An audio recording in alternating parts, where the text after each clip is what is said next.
Hey, what's up everybody? Video 44 coming at you with another video. Right, so it's like 30 minutes past midnight and I'm watching a fantastic mock draft with our Laker Nation guys.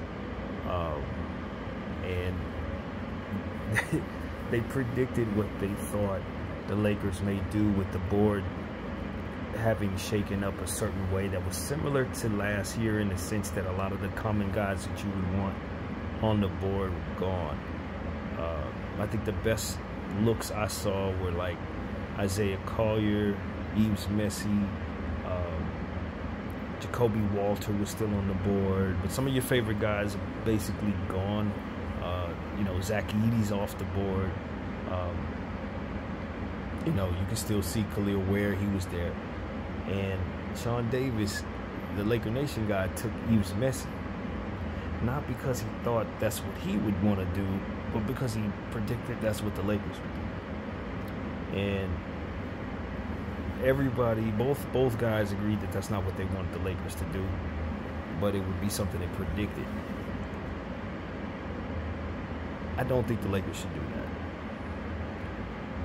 that. If the board looks that way for me, I'm probably going to take a guy I like a little more than Yves Messi. Now, I'm not overly high on Yves Messi on my mock draft. I actually have Orlando taking him right after us, so it's not like I think that's crazy value or nothing. I think he's pretty good value. And I think if we drafted Yves Messi, he'll win me over quickly. By summertime and by middle of the season, I'm happy to have him because he's going to do a lot of fantastic jams. He's going to set good screens, rebound the ball. You know, it's going to be about 5 minutes of disappointment and then about 7 or 8 years of happiness, because he's going to be a nice player in this league, I think. But I think when the draft board looks the way that it is, I don't want us to overlook some of the upside of more talented players. That's really my hope, I guess, get down in regards to this particular look. Khalil Ware has more length, more height. Even though the motor is nowhere near Yves Messi, his talent level is probably, his skill level is probably more so going to fit us. His length and stuff like that. I think the floor of a Khalil Ware is probably lower than you want it to be, probably lower than Yves Messi, but the ceiling is higher.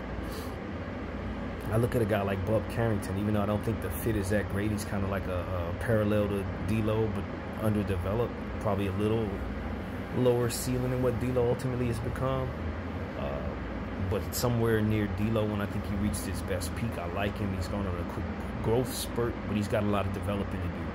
But I'd probably want him over Yves Messi. Isaiah Collier, a guy who I'm last minute starting to appreciate, and that's kind of how this goes. You hate a prospect all the way up until like 2 days before the draft.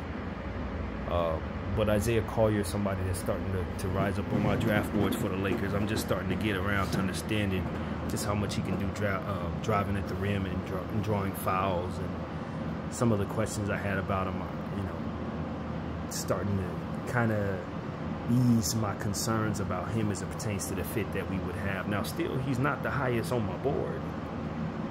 But if I had a choice,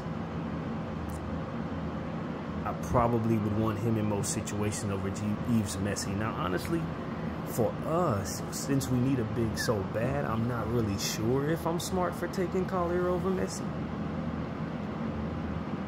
So I'm not 100% sure about that one. But just giving you an understanding of what's on the board and how I just have so many different prospects that I like more. DaRon Holmes is still on the board in this situation.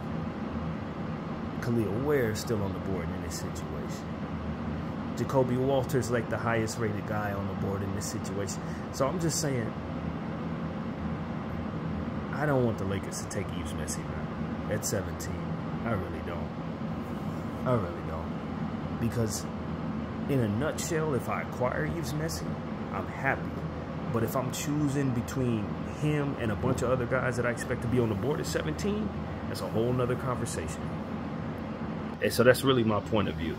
I really just want my Lakers to consider trading down if for some reason you look on the board and the guy that you've been targeting at 17 is nowhere near, if he's nowhere to be found, and you really don't like any of these other prospects, even though in my opinion there's always somebody on the board that I like at 17, then trading down, trying to get a little more for your pick, or trading the pick entirely is probably a good idea.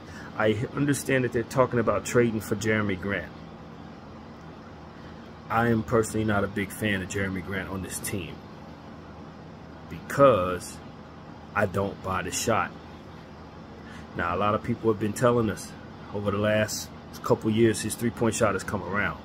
He shot 40% from behind the arc last year, so he's sort of pulling a Bron, to be honest with you. Bron shot 40 last year after having a career of not really shooting the three ball well. Jerami Grant shot the three ball very well after having a whole career not shooting the three ball well.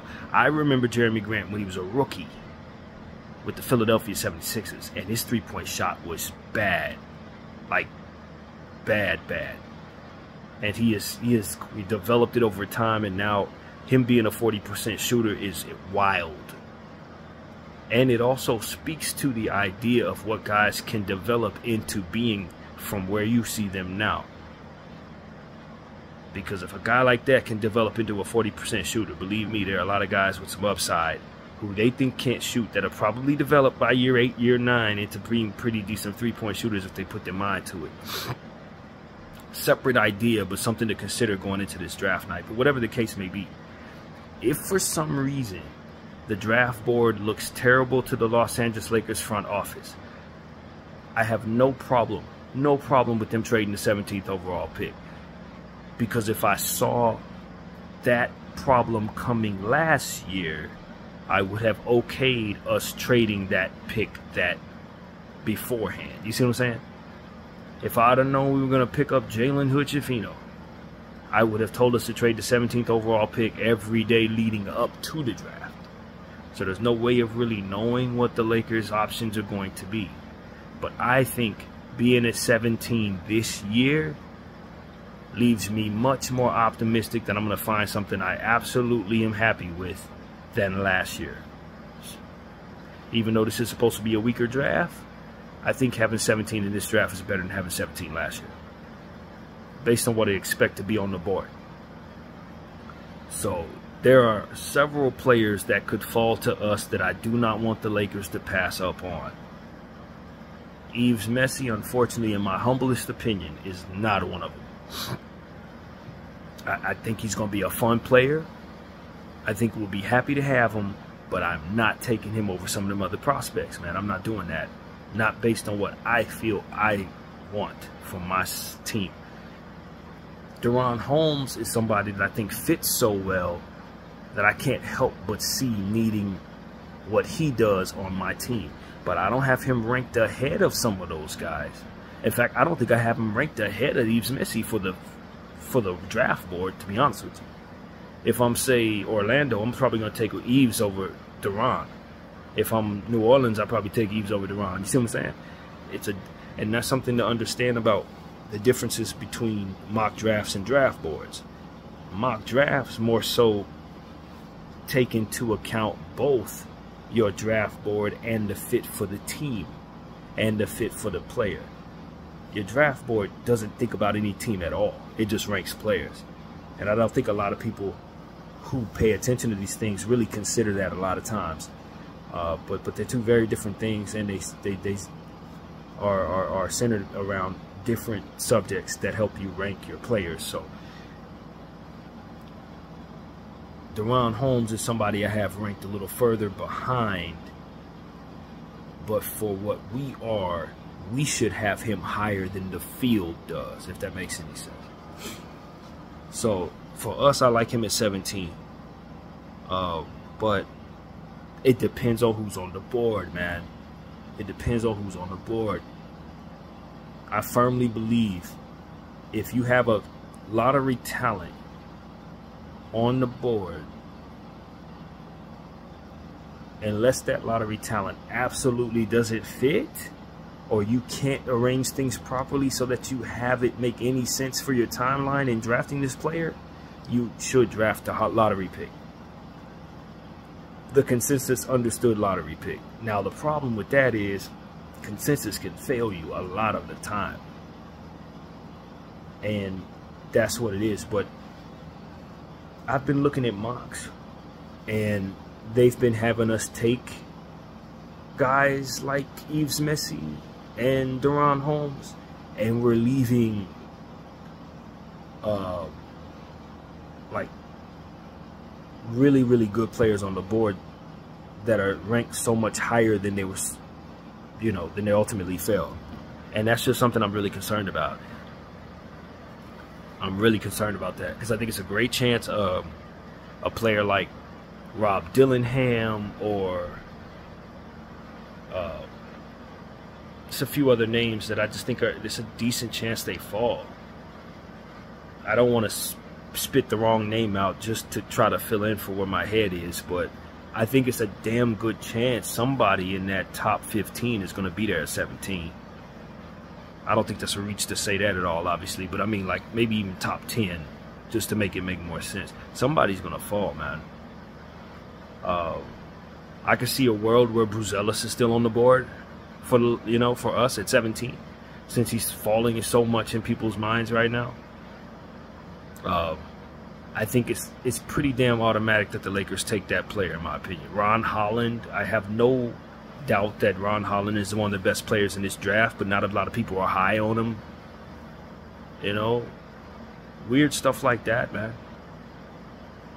So, for me, as bad as I think we need a big, I do think I will go the tough route if the right opportunity comes about. What I mean by tough route is signing a center I'm not excited about, or trading for some center that you know damn well BDF 44 ain't a fan of. Valanciunas and Clint Capella and that route. I would rather us take the lottery talent in, I think, 100 out of 101 cases. That's what I think I would rather us do. If Rob Dillingham falls to 17, I'll take Rob Dillingham, and I'll deal with my fit being funny. If Bruzelis falls to the Lakers, I'll take Bruzelis. Now, here's the one that I don't know if I'm actually going to do this with. Tidjane Salaün. Y'all know I like Tidjane Salaün. I like him a lot, but I don't think he's anywhere near ready.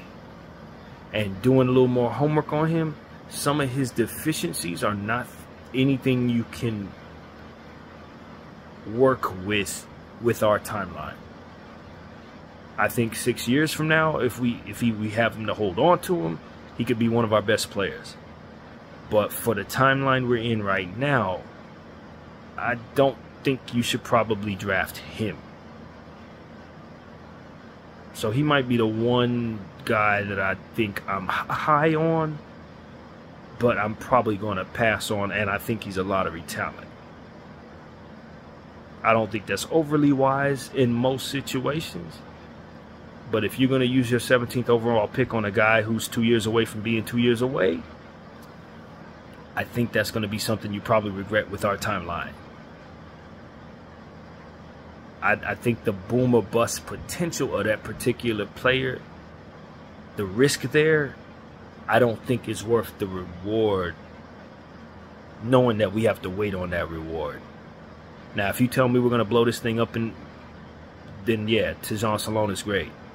Because we got a rookie coach and a project kid and a couple other players, hopefully we would have, that are young. And we'll be ready for Tidjane Salaün 63 years from now, 4 years from now. But I really do think it'll be that long before he's actually ready.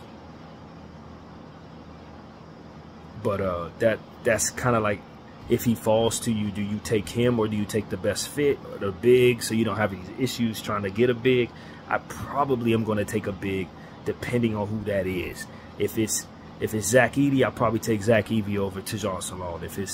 If it's Khalil Ware, I'll probably, for the Lakers, take Khalil Ware over Tidjane Salaün. Probably. And I think a lot of people are starting to think about Tidjane Salaün like I am. But make no mistake about it. If you draft him and you develop him, the chances of him being pretty good are pretty good. So I don't want people to think I'm low on him. I just think he's early. It's a little early, man. You're going to have to wait on that one. And I just don't think we should be waiting on anything. Now, that doesn't necessarily mean I'm taking Tristan da Silva over Rob Dillingham, because that's the great antithesis to that. You pick a player that's 4 years, win now, go get him right now. He'll help you for the first 7 years and then be a role player after that. That's cool, but I like upside a little more. So I'm kind of balancing it out by saying I'm not as high on Tristan da Silva as most people are, because I think his ceiling is capped off lower than most of the players in his range. He has the lower ceiling, higher floor, maybe surest bet, but lower ceiling. It's just he's going to be capped off as a role player, man. Another guy I think like that could be in the high lotteries is Dalton Knecht. Now, if Dalton Knecht falls to the Lakers, you definitely taking Dalton Knecht. But if I had a top 5 pick, I don't think I see him any differently than I just described Tristan da Silva. High floor, lower ceiling. He's going to be capped off as a nice starter. I look at him as a Bojan Bogdanovic. That's who Dalton Knecht is to me. A guy that's going to get 30 points all from behind the arc. Really, really consistent, but probably not going to make more than one all-star team in his entire career. But still somebody in the first year that you definitely want, especially if you're trying to win right now, stretch the floor.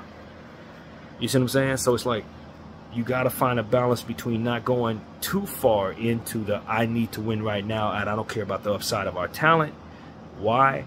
Because we don't have many picks in the future. If I had all of my picks from here to 2031, then I don't have any problem picking up a Tristan da Silva, Dalton Knecht. But because I don't have a pick next year, and I don't have a pick in 2027, and we may be trading the next few picks, I need to make sure that the player that I am drafting is going to likely have some high level of upside to go along with the win now. So if we can find a sweet medium there, I think it matches what our actual asset class is. Because we do want what we have to pop big so that it can potentially turn into something much better than what it's expected to be. So I can't have a guy that's going to be Tristan da Silva, low ceiling role player. I'm not drafting Rick Fox. I need to draft somebody that could potentially turn into Rasheed Wallace or something like that. You see what I'm saying? But I don't want to wait 4 years for him to do that. I want to respect my timeline just the same. So it has to be some sweet medium there. Richaun Holmes reaches the very top of that for me. If he were any less or any older than he is, or any less of a player, I probably wouldn't be able to go with him, because he doesn't quite provide that balance to a perfection. And I think Khalil Ware's a bit below that.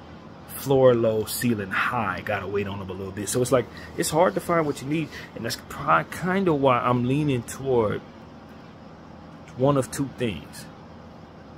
Of course, if Khalil Ware is there at 17, I have to consider him. A lot of people are talking about passing on him because they think that he might have a team somewhere else that may have made a promise to him. The Lakers haven't had a chance to work this kid out, from what I understand. Maybe that's a good enough reason for me to pass on him. If I'm looking for a reason to pass on somebody, that's probably good enough. You understand what I'm saying? Like, I don't want the Lakers to bring a guy in that has a promise somewhere else, that wants to be somewhere else. Especially when his ceiling ain't blowing through the rooftops. He's a great fit, but you can change your fit around by trading a few players. You can change your fit around if a couple guys get hurt. So that's not going to be the end-all, be-all to my draft decision. If a guy's not absolutely excited about being a Laker, we already have enough trouble. I'm not going to bring a guy here who thinks he wants to go to Denver. You see what I'm saying? So I'm going to pass on him, depending on how that board looks, based on that truth. Now, if the Lakers were the ones that made him the promise, great. Happy. Let's draft him. Let's get out of here. But there are other options. Zach Edey is the guy. For my money, I feel the most confident about on this night. And the reason why that is because I think the upside is higher than people think.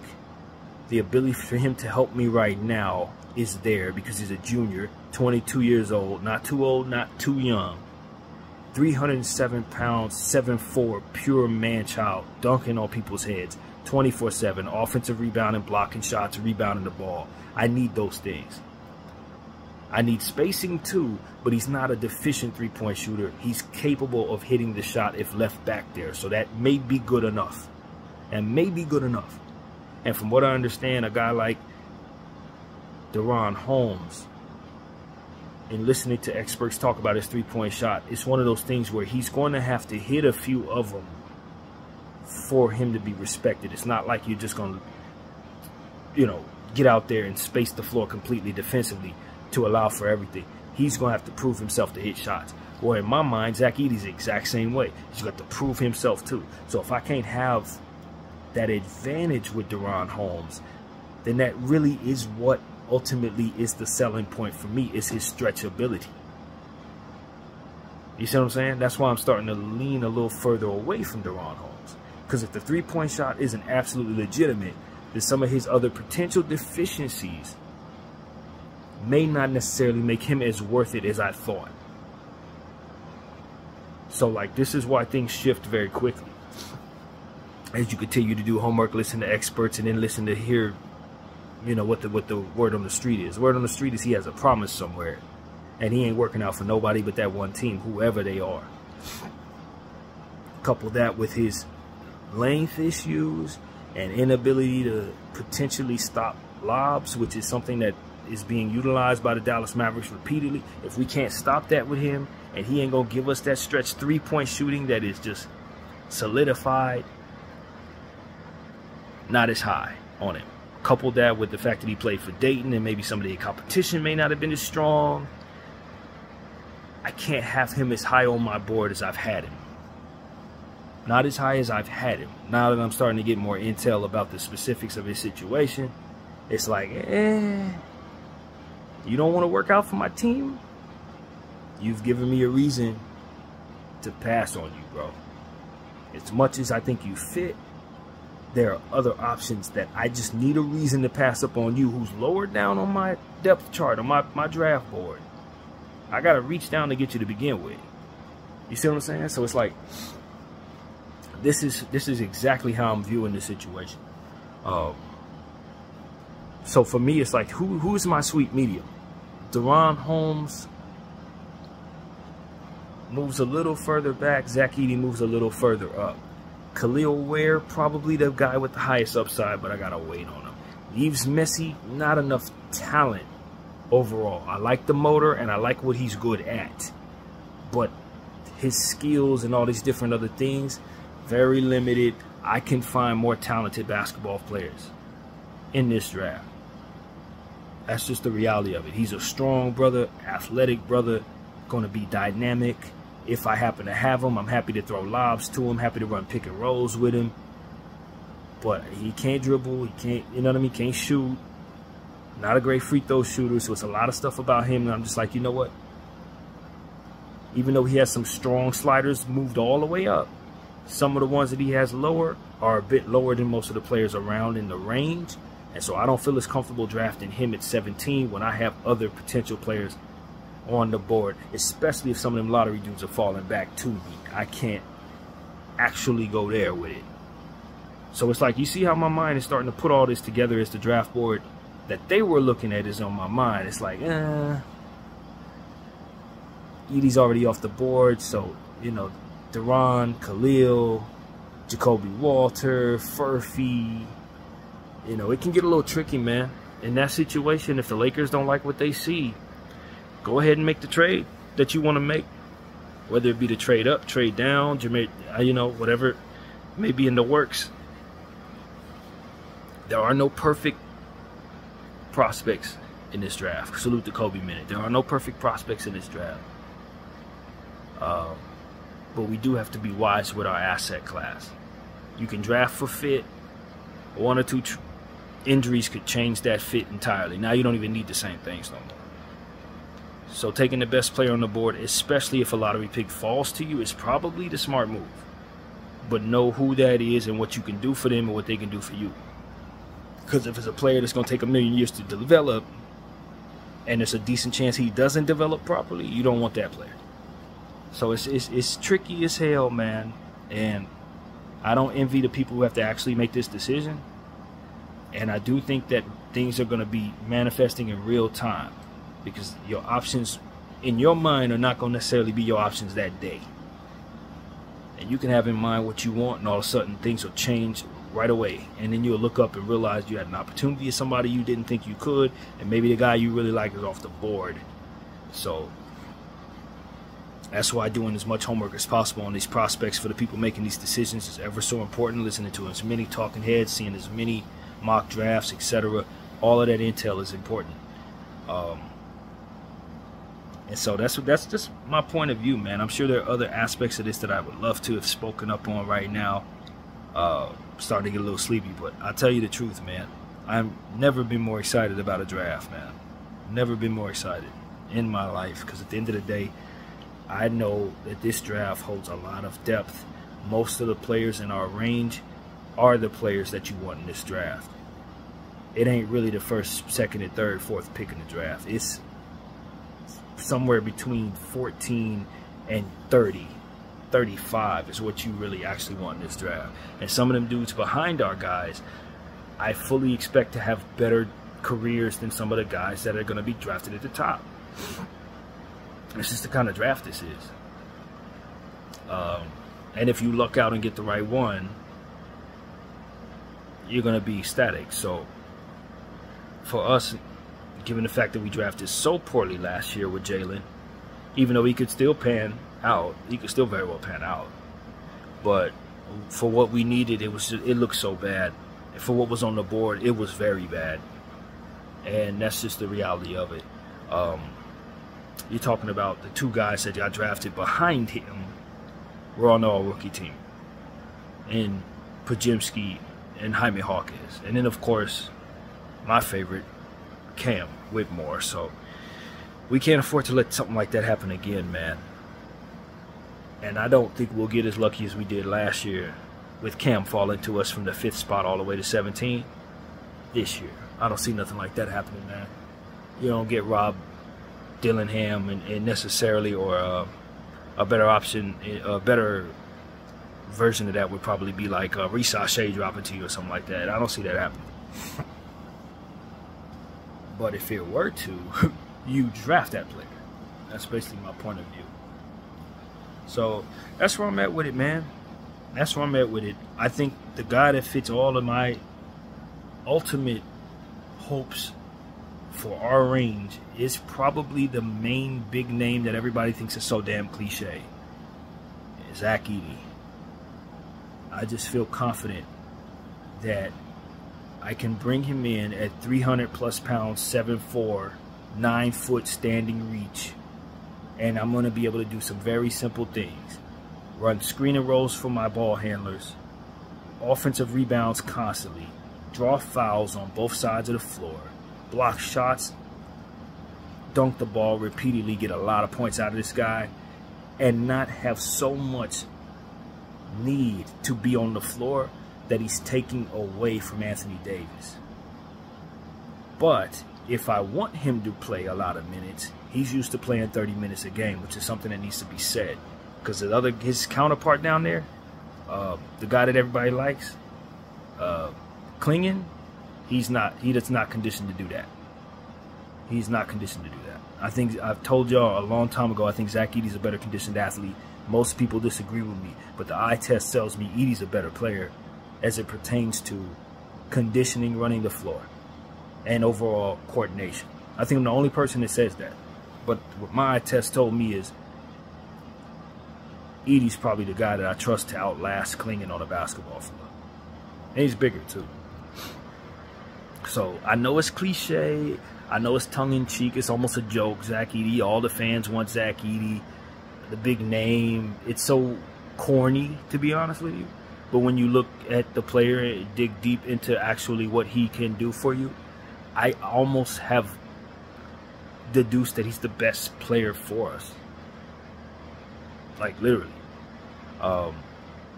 Because the biggest problem we have is guarding people who are heavy as hell. That's the biggest problem we got. Guys with a serious motor who are huge. Anthony cannot guard these people. That's the bottom line, man. And Zach Edey, I don't know that he can guard those people, but he can make those people work hard on the other end. Jokic going to have to work hard. If Zach Edey gets the ball with his back turned, he's going to be able to push Jokic around. You know what I'm saying? That's what it really comes down to. Give them a 300-pound monster to have to deal with, instead of us being so damn reactionary. So that's why I'm interested in taking Zach Edey. It's not for all the reasons everybody else is. It's because I secretly think he's going to be a load, an absolute load. And if I can trust him to stay on the floor, which I think I may be able to, he's going to be a problem. There are going to be times where they're going to play him off the floor, though, especially when the three ball's falling a lot. But the key to that is to be able to audible out of his situation. You know what I'm saying? You just audible out of him. And we have Anthony Davis. We got LeBron James. We got Christian Wood. So we will be audibling out of that if we have to. Not ideal. I'm not going to lie to you. With the 17th overall pick, you don't want to have to ever think that you're going to need to take a guy off the floor. But like I said, this ain't a perfect draft, and there's no perfect piece.